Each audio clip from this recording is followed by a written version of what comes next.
दोस्तों, पश्चिम बंगाल में अभी कुछ ही दिनों बाद चुनाव होने हैं और उस चुनाव से पहले चुनाव आयोग की ये जो घोषणा हुई है कि हम वहां SIR कराएंगे, यानी विशेष गहन पुनरीक्षण वोटर लिस्ट का होगा, जैसा बिहार में हुआ है। लेकिन अभी से भारतीय जनता पार्टी और TMC दोनों एक दूसरे के आमने सामने हैं और पश्चिम बंगाल में चुनाव की सरगर्मियां अभी तेज भी नहीं हुई हैं, लेकिन एक दूसरे को घेरने की कोशिश तेज हो गई है। खास तौर पे ममता बनर्जी, जो भवानीपुर से विधायक हैं, और नंदीग्राम से इस समय शुभेंदु अधिकारी, जो बीजेपी का एक बड़ा चेहरा है और ओबियसली अगले मुख्यमंत्री मुझे वो दिखाई दे रहे हैं। तो दोनों ही लोग एक दूसरे को एक दूसरे के गढ़ में घेरने की रणनीति बना रहे हैं।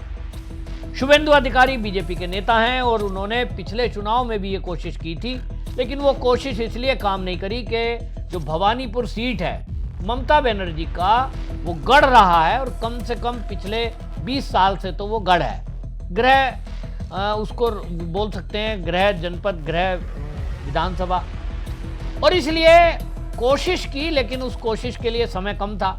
पूरा ध्यान नंदीग्राम में लगाना पड़ा और नंदीग्राम में भी शुभेंदु अधिकारी को पूरी ताकत लगानी पड़ी। और इसी से अंदाजा लगाइए कि फाइट कितनी नजदीकी थी कि 1956 वोट से मात्र शुभेंदु अधिकारी जीत पाए।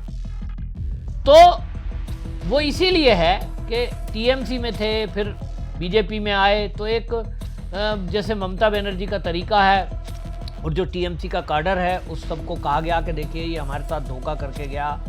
वो सारे फैक्टर थे। लोगों को लग रहा था कि भाई पता नहीं क्या करेगा, किधर जाएगा। लेकिन अब जिस तरह से शुभेंदु अधिकारी बंगाल की धरती पर बंगाल के लोगों के लिए दिन रात मेहनत कर रहे हैं, तो उनका एक विश्वास जनता में बना है।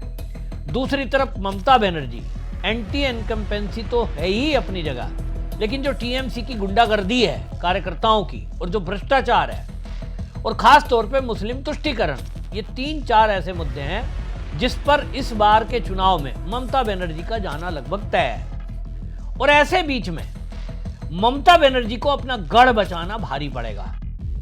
तो इसी बात को समझते हुए शुभेंदु अधिकारी रणनीति तैयार कर रहे हैं और उन्होंने ऐसी रणनीति तैयार की है कि बूथ लेवल के जो कार्यकर्ता हैं बीजेपी के, उनसे लगातार मीटिंग करना, उनकी क्या कमजोरियां हैं, क्या उन्हें चीज चाहिए, यानी जो भी जरूरत की सामान है वो उनको मुहैया कराना, उनके दुख सुख में शामिल होना, ये सारा चल रहा है। और कोशिश क्या है?